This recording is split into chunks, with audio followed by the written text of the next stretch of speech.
Ranar Asabar, na je ina kallon dawa a gona, kimanin karfe 2 sai ga wa'annan mutane suka ɗauke ni, karfe 2 na rana. Sai suka ɗauke ni, sai suka ce in zauna na zauna, suka ce in kwanta na kwanta, sai suka ce tashi, sai na tashi. Sai suka ɗauki hannu na baya sai suka ɗaure, sai suka ce mu tafi daba. Da muka je daba sai suka ɗaure ni.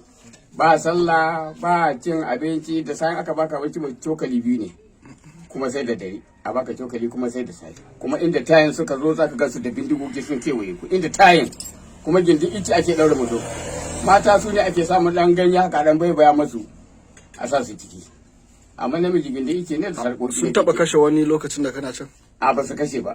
Bugu ha? A sun yi lalle ka sun buga. Kai ka sun buge ka? Kwarai kuwa kaga mata bugu kaga wani nan kaka suka ce kai su gaskiya sai an ba su 300,000 to kaka dai suka yi tsaye nan a 300,000 da shi ni ban da yawan nan kaka aka dawo 150,000 to da na nuna wannan wani ban da su sai suka ce sai yaro na ce ma yaro mai aka samu a nan gida sai ce dan jan alamu annabi sun hada kuɗi 50,000 sai suka bude baki suka ce to kawo 50,000 din yaro na kai 50,000.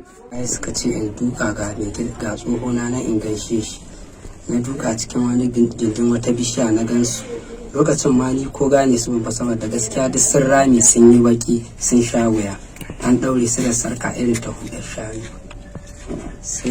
sai na duka na gasu ya gani ya ce a Ibrahim ne na ce ne ya ce Allah sarki rayuwa sai suka ce to yanzu kai mai gida kai za mu saki ka koma gida ka samu duka da yaron ka sai ya ce to amma ba su sake shi a wannan lokacin ba sai da ya kara kwana ɗaya wani shekaru da juma'a misalin karfe 10 suka zo suka ɗauke suka sake shi.